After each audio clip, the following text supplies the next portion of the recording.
Welcome back to guys, स्वागत है आपका फिर से एक नए वीडियो में। थर्ड पीआरसी में आपको पता है कि फिटमेंट फैक्टर अभी तक लागू नहीं हुआ है। ठीक है, अब फिटमेंट फैक्टर लागू नहीं हुआ है तो यहाँ पर आपको किसके ऊपर होता है फिटमेंट फैक्टर? डीए के ऊपर। ठीक है, आपका जो आईडीए मिलता है आपको उसके ऊपर आपका फिटमेंट फैक्टर लागू होता है। तो फिलहाल आईडीए क्या चल रहा है आपको बता दूं। देखिए, फिलहाल जो आईडीए है 227.1% चल रहा है। ठीक है, मतलब 30 सितंबर 2025 की एक न्यूज बताई थी मैंने आपको, जहां पर आपका आईडीए ऑलरेडी 227.1% चल रहा है। इसको सरकार ने बढ़ाकर 233.3% करने का फैसला लिया है। ठीक है, तो आपका आईडीए अगर 233.3% चल रहा है तो आपका फिटमेंट फैक्टर यहाँ पर कितना होगा, और फिटमेंट फैक्टर कितना होगा उसके हिसाब से आपकी सैलरी कितनी बढ़ेगी, ये बात किसी को नहीं पता है, क्योंकि फिटमेंट फैक्टर अभी तक तय नहीं हुआ है।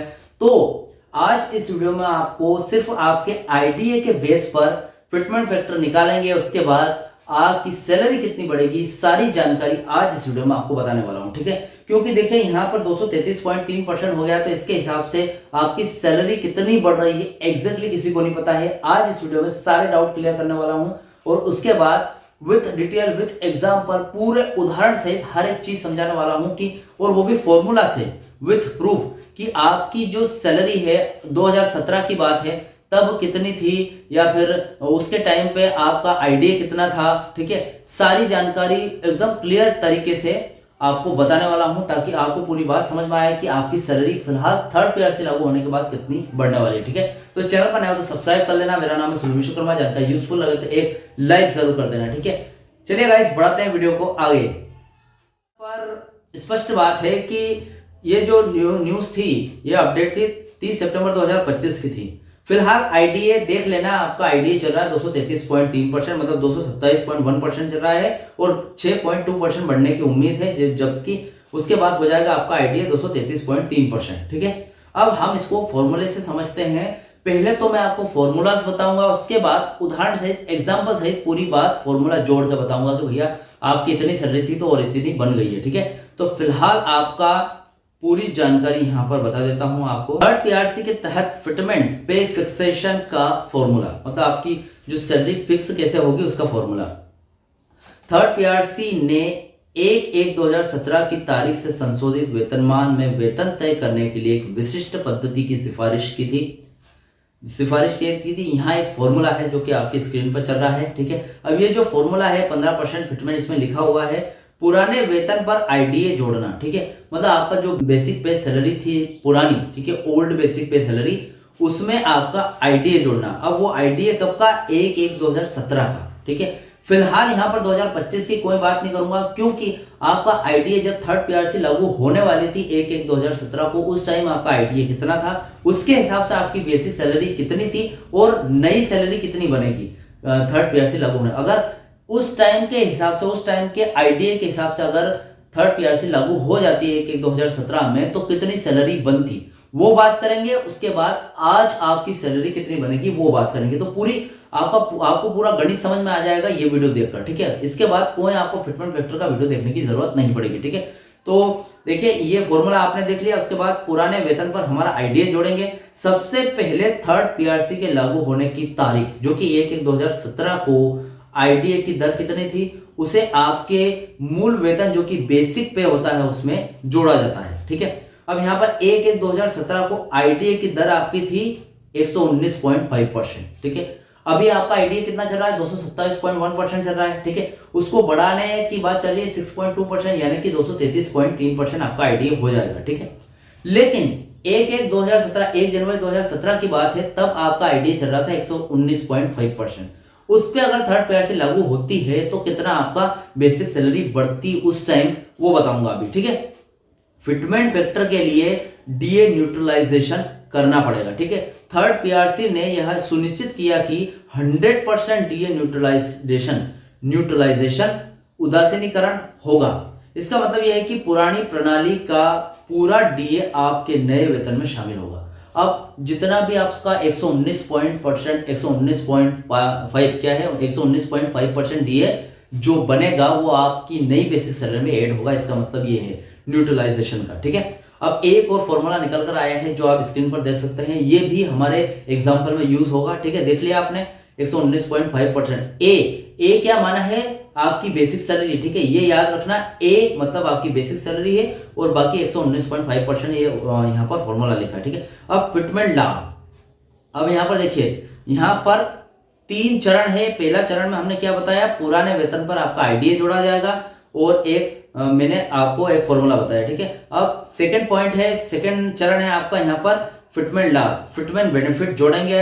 अब थर्ड पीआरसी की प्रमुख सिफारिश एक यूनिफॉर्म फिटमेंट लाभ, यूनिफॉर्म फिटमेंट बेनिफिट जिसको बोलते हैं की थी, जो 15% निर्धारित किया गया था। यह 15% की राशि ऊपर गणना की गई एकत्रित राशि ए पर लागू होती है, ठीक है। मतलब ए आपकी बेसिक सैलरी है, उसमें ये राशि जो 15% जो फिटमेंट आपको दिया गया है ये आपकी बेसिक सैलरी में ऐड होगी, ठीक है।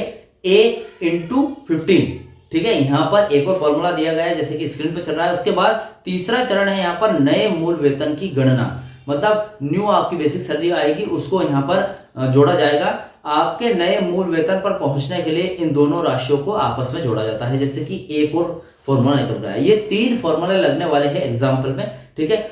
अब यहां पर बात आता है, एक जस्ट एग्जांपल बताऊंगा आपको, उससे पूरी बात समझ में आएगी कि ये फॉर्मूले 3 फॉर्मूले लगाकर हम किस तरीके से 1/1/2017 मतलब 1 जनवरी 2017 में आपकी बेसिक सैलरी जो पुरानी थी उससे नई सैलरी कैसे बना सकते हैं, या फिर नई सैलरी कितनी लागू होगी। अगर थर्ड पीआरसी उस टाइम पे यहाँ पर एक्टिव हो जाती, उस टाइम पे लागू हो जाती, तब आपकी बेसिक सैलरी कितनी बनती वो जोड़ेंगे इस फॉर्मूले से, ठीक है। मान लीजिए आपका पुराना मूल वेतन ओल्ड बेसिक पे 30,000 था, ठीक है। कब का टाइम है, 31 दिसंबर 2016 की बात है, ठीक है।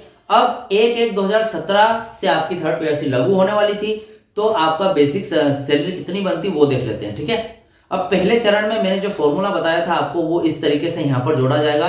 1/1/2017 को आईडीए में जो भी हमारा बेसिक पेमेंट है उसको जोड़ना है, ठीक है। 119.5% जो आईडी है उसको यहाँ पर जोड़ना है, ठीक है। अब ए क्या माना था हमने, 30,000 हमारी ए क्या माना था, हमारी बेसिक सैलरी। तो चलो मान लेते हैं हमारी बेसिक सैलरी 30,000 है, ठीक है। ए उसको ए माना हमने। अब हमको क्या करना है, 30,000 का आईडीए निकालना है 119.5%, ठीक है। 30,000 रुपए जो हमने ए माना है उसका आईडीए निकालेंगे, 119.5% आईडीए निकालना है। मतलब 30,000 का 119.5% कितना होता है, 35,850। अब ये मैंने डायरेक्ट बता दिया आपको, लेकिन फॉर्मूला कुछ इस तरीके से लगाया जाएगा। आप देख सकते हैं 30,000 इंटू 119.5/100 इज इक्वल टू 35,850 रुपए, ठीक है।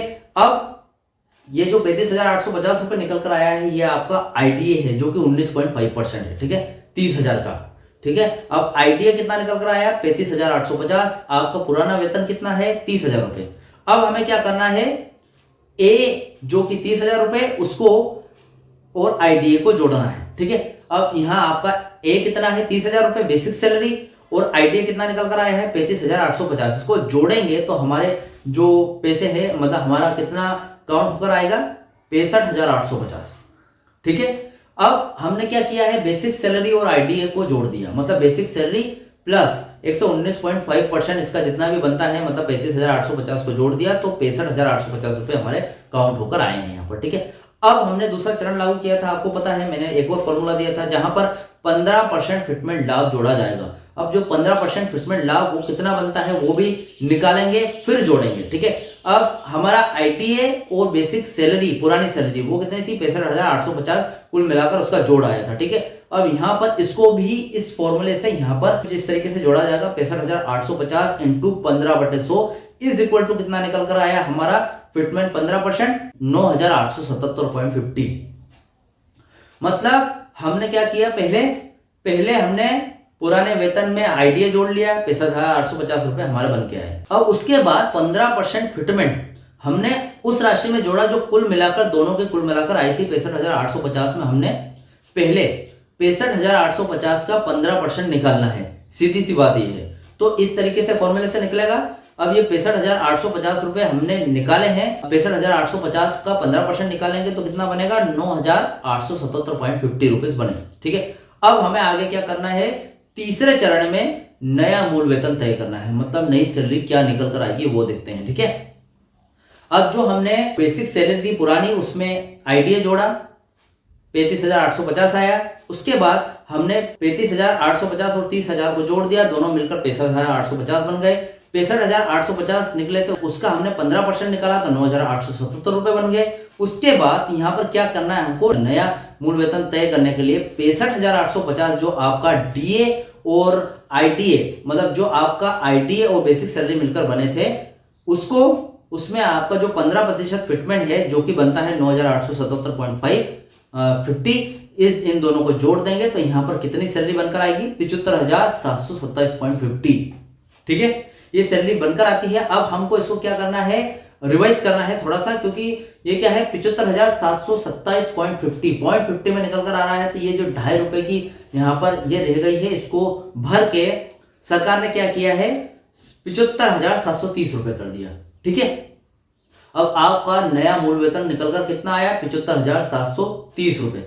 अब भैया ये देखिए कि सिर्फ 119.5% आईडीए हमने जोड़ा है, मतलब आपका डीए यहां पर लगाया है। ठीक है, उस टाइम मतलब 1 जनवरी 2017 को उस टाइम जो 119.5% आपका आईडीए चल रहा था, उससे आपकी बेसिक सैलरी, नई सैलरी थर्ड पीआरसी में जो उस टाइम अगर थर्ड पीआरसी लागू हो जाती तो आपकी बेसिक सैलरी 30,000 रुपए से बढ़कर 75,730 रुपए बन जाती भैया, अगर थर्ड पीआरसी 1 जनवरी 2017 में लागू हो जाता तो। अब जरा सोच के देखिए 233.54% डीए का क्या अर्थ है। देखिए 233.54% डीए वह दर नहीं है जिसका उपयोग 1/1/2017 को फिटमेंट के लिए किया गया था। ठीक है, 1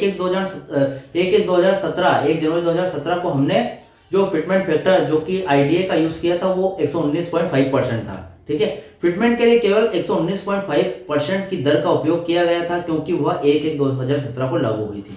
अब यह उस टाइम थर्ड पीआरसी लागू नहीं की गई क्योंकि वही वित्तीय स्थिति ठीक नहीं है, हम आगे जाकर 4G 5G यूज करेंगे और ज्यादा अच्छी आर्थिक स्थिति ठीक करेंगे बीएसएनएल की, उसके बाद आपकी थर्ड पीआरसी लागू होगी। तब से लेकर 2017 से लेकर 9 साल हो गए और अभी तक थर्ड पीआरसी लागू नहीं हुई। ठीक है, अब आपका आईडी 119% से 119.5% से बढ़कर 233.54% हो गया।